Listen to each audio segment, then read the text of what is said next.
We are currently 4 games into this championship season, and as of recording, this is what the league table looks like. But will your club finish higher or lower than where you currently are in the table? That's what we're going to be discussing in today's video. So we're going to go through all 24 clubs, and I've got to say if I think you'll finish higher or lower than your current league position. And there's no sitting on the fence here. I can't say I think you'll finish in the exact position you're in at the moment. I'd be interested to know from you guys in the comments down below, how confident in your team are you for finishing higher or lower than where you currently are? Let me know down below. Without any further ado, let's jump in. Starting out at the bottom of the table with Sheffield United, and the only way is up. I do think Sheffield United will finish higher than 24th, which is where they're currently situated in the table. What's not helped the Blades over the summer is how late they've acted in the transfer window, and I even think coming out of this international break, it's still probably going to take a bit of time for everything to gel and click into gear. How many defenders they signed in the final few days of the window to get that chemistry between all the players, yeah, it's going to take time, isn't it? 4 losses from 4 and only 1 goal scored. It has been an absolutely brutal start, and I am way less convinced over their credentials of finishing in the top 6 than I was at the start of the season. But do I think they'll finish bottom or go down this season? No, I don't. Currently in 23rd, it's Sheffield Wednesday, and I am going to say they will finish lower than that come the end of the season. They were most people's picks to finish rock bottom before a ball had been kicked, and I don't think I'm moving from that viewpoint. Now, I do think that Sheffield Wednesday have been a lot more competitive than a lot of people thought they would be. Already got a point on the board with that great performance away at Wrexham a couple of weeks ago. I just think that lack of squad depth will really hammer them later down the line, especially when those 3-game weeks start accumulating, when you've not got those options to rotate the squad, a few injuries you pick up here and there, and suddenly Sheffield Wednesday really are left with the bare bones. So feels a bit brutal to say, but they're still my picks to finish rock bottom, so I've got to say Sheffield Wednesday will finish lower than where they currently are. Currently in 22nd place, it's Oxford United. They really could go either way from this point, but I am going to stick to my original prediction. Before a ball had been kicked, I did have Oxford predicted to finish in 23rd. I'm going to stick with that for the time being. I will say they'll finish lower than where they are in the table currently. It's a tricky one really, because the relegation scrap, like it was last season, I think is going to be really tight once again. But have I seen enough from this Oxford squad in those first 4 matches to convince me that they're not going to be in the bottom 3 this season? I'm not sure I have. I still think that creativity from open play is a real problem for them. Maybe Philip Krastev, who came in on deadline day, could make an impact in that regard. But 1 point from their opening 4 games, and with some tough fixtures to come after the international break as well, it's been a tough start from them. I'm going to stick to my guns and say that Oxford will finish lower than that. Currently in 21st place, it's Derby County. I do think they will finish higher than that though come the end of the season. Been a bit of a slow start to the campaign for John Eustace's men. Quite a bit of turnover in that squad throughout the summer, and they've still got a few players to come back from injury as well. They've not really had many problems in scoring goals. 7 goals in their first 4 games. It's been at the opposite end of the pitch where a lot of their problems have come up in a quite untypical John Eustace fashion. 11 goals they've conceded in their first 4 matches. I do think that as soon as that squad is fully settled, they've got a good core of players there, a very good manager as well. I'd still fancy them to be comfortable mid-table come the end of the season. So higher for Derby. Can't believe how slow to start this season Ipswich Town have been, but I think they're an easy pick for finishing higher come the end of the season. Currently in 20th, I would still have them as my title favourites. No, they've been really slow out the blocks. I just think there's too much quality in that starting 11 for them not to come good eventually. Performance-wise, Ipswich haven't been anywhere near the standards that they're capable of. Obviously, I saw them in the flesh a couple of weeks ago when they came to Deepdale. They absolutely dominated the ball in that game, but struggled to craft out many clear-cut opportunities. There was quite a bit of turnover of that squad throughout the summer, and lost a few leaders from the dressing room as well. That's one area where I am a little bit concerned and thinking that maybe I overlooked that aspect when predicting them to win the title in the first place. But just on squad quality, obviously I'm backing them to finish higher than 20th, and I do still think they'll be in the top 2 come the end of the season. Blackburn are currently decided 19th, and I think they're a really hard one to call from this point onwards. If I had to stick my neck out on the line right now, I'd be tempted to say that I think they could finish lower than that come the end of the season, just because of how the transfer window ended for Blackburn, the sheer amount of experience that they've lost from that core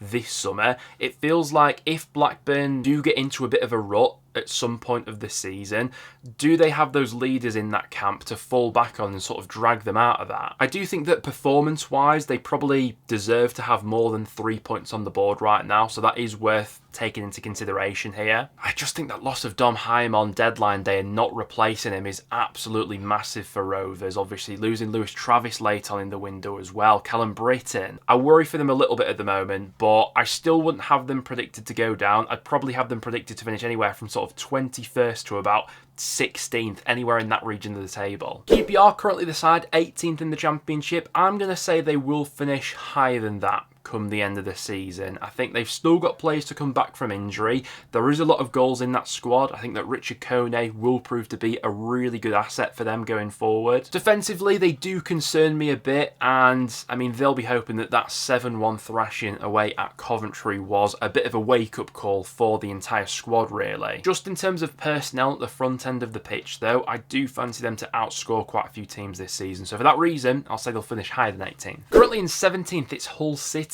I will say they will finish a bit lower than that come the end of the season. They were quite a popular pick amongst many Championship fans and pundits to be relegated at the start of the season. I know that a lot of Hull fans were coming into this season with a lot of confidence, and I certainly think they'll be a bit better on the eye to watch this season. Certainly all of their games so far, other than that goalless draw against Cov, they've been really entertaining, haven't they? But have I seen enough from this squad and manager so far to fully convince me that they'll be fine of relegation and they'll totally steer clear of that? I'm not totally sure. I think defensively, there's still quite a bit of vulnerability there. Although I would say they've handled their business this summer fairly well, considering the restrictions they were working under, imposed by the EFL. Not sure if I'd still have them in my bottom three, but I do think they'll finish lower than 17th. Currently in 16th, it's Charlton. I reckon they might finish a bit lower than that come the end of the season. Been a good solid start for Nathan Jones's men.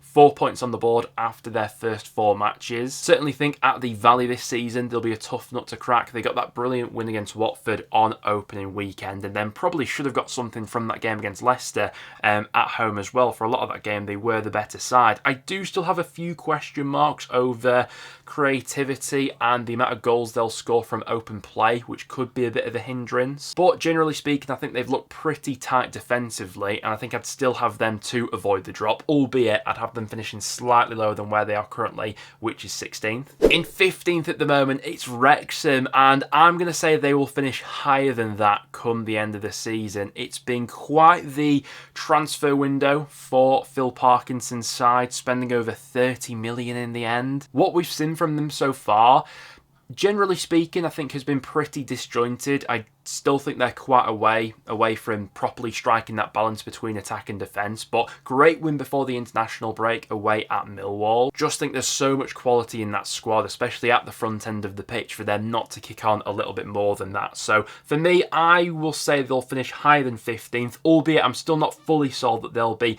in a top 6 race this season, but I will say higher than 15th. Watford are currently decided in 14th, and I'll say they'll finish slightly higher than that come the end of the season. I think there were probably a few twitchy Watford fans after game week 1. They lost away at Charlton, and it was a pretty uninspiring performance. But since that point, I think we've seen some positive shoots from this Watford side. Even of late, when they've had Imran Louza out suspended, I think they've put in some pretty decent performances. Nestori Irankunda looks to be one of the best signings of the Championship this season. He's already scored a couple of worldies, hasn't he? Luka Kermagard, I think, looks decent going forward as well. They've got all the ingredients there to be a good, solid Championship squad this season. You never know with Watford, because they always tend to throw a grenade in there and things blow up eventually. But right now, I think they'll be a bit better than 14th. Southampton are currently in 13th. I am pretty confident in saying that they will finish higher than that come the end of the season. I had the Saints predicted to finish second before a ball was kicked, and I'm still pretty confident that they will be one of those automatic promotion chasers, and I still think I'd have them predicted to finish in the top 2 when redoing my 1 to 24s. Obviously, it has been a fairly slow start to the season for them, just one win from their opening 4 matches. What's probably not helped them is doing quite a bit of their business later in the window. Obviously, the sales of Tyler Dibbling and Mateus Fernandes only came in the last week or so of the window as well. But I still back the quality of that squad and their manager Will still. When things click together, I'd fancy them to go on a good unbeaten run, which will fire them up the league. Slap bang in the middle of the table at the moment, we've got Millwall. I think they'll finish higher than 12th come the end of the season. It's been a real mixed bag for Alex Neil's men so far. 2 wins on the road and 2 defeats at home. The loss of Japhet Tanganga obviously wasn't ideal, but the money that Sheffield United were putting up for him, I think they put Millwall into a bit of a situation where they couldn't really say no. Like the addition of Will Smallbone, who they brought in on deadline day, I'd still fancy Millwall to have a good push for the top 6. It's just about sorting out that home form. Norwich City are 11th at the moment. I do think they'll finish higher than that come the end of the season. Arguably the best bit of business that any championship side has done all summer came from Norwich, and that's just keeping hold of Josh Sargent. I cannot believe that he is still a Norwich City player. Obviously, he rejected the move to the Bundesliga himself, and then a move to the Premier League just never materialised. If he stays fully fit, I fancy him to bag 25 goals plus this season, and that in itself could fire Norwich into promotion territory. Still have a few question marks over that back line that has looked a bit ropey, even with all the defensive signings they've made this summer, but I back Liam Manning to get things right there eventually. I think they'll be higher than 11th. Currently in 10th, we've got Birmingham. I'm still pretty confident in saying that they will finish higher than that come the end of the season. I think that performance-wise, Blues haven't really hit top gear so far in any of their opening 4 games, even the 2 games that they've won. Against Oxford and Blackburn, I don't think they were vintage performances by any means, but they've still got a few fresh faces to embed into that squad. That's obviously going to take time. In the final third especially, they've really not clicked into gear yet, have they? But I think that will all come in time. Still confident Birmingham will finish in the top 6. Currently in 9th, we've got my side, Preston North End. I would absolutely love to sit here and say that we'll finish higher than that come the end of the season, but if I'm being realistic, I do think we will finish lower than where we currently are. Listen, it's been a brilliant start to the season for North End. I think we've proved quite a few people wrong with how fast we've been out the blocks. Those 2 wins at Deepdale, especially against Leicester and Ipswich, 2 highlights from the season so far.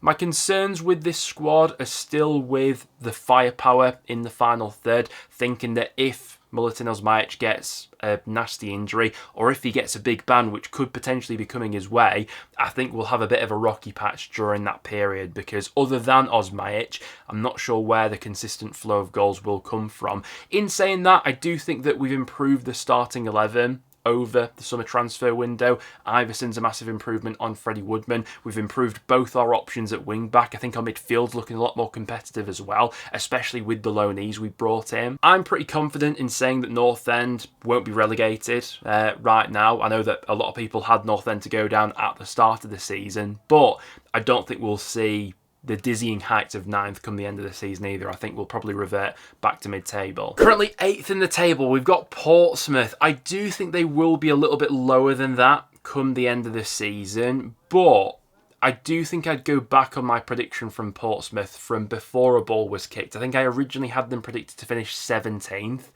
If redoing my 1 to 24s, I do think I'd bump them up quite a few more places, and me predicting them to finish lower than 8th isn't really a knock on Portsmouth. It's just my thought process that quite a few of the sides from below them currently in the table I think will surpass them come the end of the season. But really strong end to the transfer window from Pompey. A big issue for them last season was their away form, but they've looked much more competitive in those away matches so far, and Fratton Park is always going to be a tough place to go to. So I'm going to say lower than 8th for Pompey, but I'm still quite positive about their chances at the moment. Swansea are currently in 7th. Right now, I'd probably say they'll finish a little bit lower than that come the end of the season, but it's been a good start to the season for Swansea, hasn't it? Sort of building on that momentum from the back end of last season when they were really good under Alan Sheehan as well. To be fair to Swansea, they have pushed the boat out quite a bit during the summer transfer window as well, just in terms of their expenditure this summer. Still have a few question marks over general levels of creativity quality and how many goals this squad is actually going to score, but it's been Vipotnik putting the goals away from them of late. And defensively, they've looked like one of the tightest outfits in the Championship, really not allowing a lot for the opposition to go off, certainly in terms of their defensive underlying numbers so far this season. Could definitely see them being in the playoff mix, but I do have them finishing lower than 7th, I'd say. Bristol City is 6th at the moment, but if push came to shove, do I think they'll finish higher or lower than that come the end of the season? I'm going to say lower. I do think Bristol City will be better than I gave them credit for at the start of the season, and a few others as well. I do fancy them to be in and about that playoff mix again, but if I had to say higher or lower, I'd probably be inclined to say lower. Now, it's been a really good start to life under Gerhard Struber. There were a few question marks at the start of the campaign, whether or not he'd take a little bit of time to get his message across to the players, but it's been a seamless transition. You've got Scott Twine, who's in dazzling form at the moment, Emil Rees, who I think's been a good option for them going forward as well. He bagged a brace against Hull before the international break, didn't he? But I'm not going to go overboard with the hype for Bristol City just yet. I think fixture-wise, they've had a fairly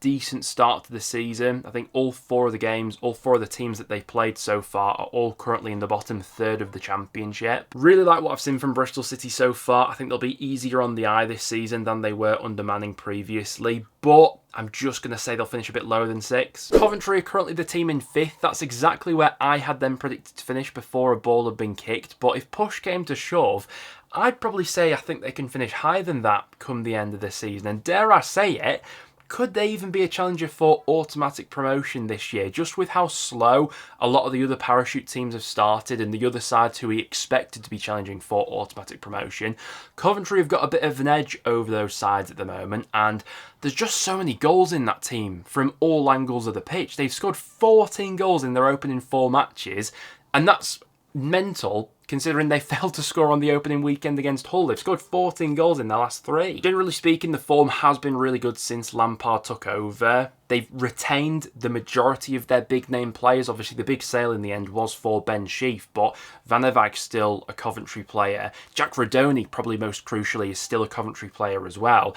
That squad could really kick on this year. I'm going to say they could finish higher than 5th. Currently in 4th, it's Leicester City. Still a really tough one to nail down because, obviously, as of recording, we don't know any potential sanctions and point deductions that are coming their way. Because of that unknown, I would say slightly lower than 4th, but I'd still have them predicted to finish in the top 6. Before a ball had been kicked, I had Leicester to finish 6th. They've actually been the best performing of the relegated clubs as well, with 9 points after their first 4 matches. I still think performance-wise, they've not been brilliant so far. All right, that result against Birmingham just before the international break was a good one for Leicester. But in the 3 games prior to that, against Sheffield Wednesday, Preston and Charlton, I thought they were pretty poor, to be honest with you. Still think there are a few gaps in that overall squad as well. Obviously, Leicester had to act really late in getting their business done, didn't they? But with that being said, there is that nagging feeling in the back of my mind that the last time Leicester were in the Championship, performance-wise, they were pretty mediocre for the first month or 2 of the season, but they were consistently winning games, quite low margin games as well, and then eventually they just clicked into gear and obviously ended up walking it, didn't they? That could happen again, but I'm going to stick to my original guns and say Leicester will finish a bit lower than 4th. Currently 3rd in the Championship, it's Stoke City. I do think they will finish lower than that come the end of the season. I don't want this to turn into a negative thing for Stoke, really. You know, me saying they'll finish lower than 3rd maybe comes across like that a little bit, but been really impressed by the Potters so far this season. Much stronger, faster start to the campaign than I was expecting. I think when everyone's fully fit, it is a pretty competitive starting 11. Certainly in the final third where they've got creativity, goal strength, all the sort of things that Stoke squad has been lacking in recent years. My only reservation over that squad comes by the squad depth, which I think they are lacking in quality in quite a few key positions. You know, we saw in the Carabao Cup, Stoke's second team being absolutely ran over by Bradford. They lost that game 3-0, didn't they? If a few injuries crop up in key positions, that could hurt them a little bit. But yeah, been really impressed by Stoke so far, albeit I think they'll finish lower than 3rd. West Brom are currently decided in 2nd place. It's been a brilliant start to the season for the Baggies, but I do see a slight drop-off from them come the end of the season. Unbeaten after their first 4. A few question marks marks coming into this year over the unknown quantity of Ryan Mason. People didn't know how that was going to go because obviously he was untested as a first team coach, but really positive start to life at the Hawthorns. I think it's a good looking squad that West Brom have got from front to back. Don't get me wrong, they did lose quite a bit of quality in the summer transfer window, losing Hegem and Fellows especially. But overall, I thought it was a pretty solid transfer window from West Brom, especially improving some of their defensive options with the players they signed. I think they'll be a much more fancied side for the top 6 than they were at the start of the season, but top 2, I don't quite have them in that conversation yet. And it's a similar sort of story with Middlesbrough as well. The only way is down for them, I suppose, so I do think they will finish lower than first place come the end of the season. I don't see them going on to win the league from this point onwards, but really good start for Rob Edwards, the only team to boast a 100% record coming into this international break. Considering the fixture list that Middlesbrough have had at the start of the season as well, which on paper looked really tough before a ball has been kicked, the fact they've come through all those 4 matches unscathed is really quite impressive. The fact that a lot of their business has been done later in the window as well, and so from that aspect, Edwards has almost been managing this squad with one hand tied behind his back. A lot of uncertainty throughout the summer with a lot of their star players. Obviously, Finn Azaz ended up leaving, but keeping Hayden Hackney is absolutely huge. I think a lot of people will be a lot more hot on Borough making the top 6 than they were before a ball has been kicked, but like I was saying for West Brom, I still wouldn't consider them automatic promotion chasers or contenders just yet, but who knows if they keep up this form. But there you guys have it, that will wrap it up for today's video. Be interested to know from you in the comments down below if you massively disagree with anything that we said in today's video. Always up for a good debate in the comments down below. But apart from that, thank you very much for tuning in, and I'll see you all in the next one.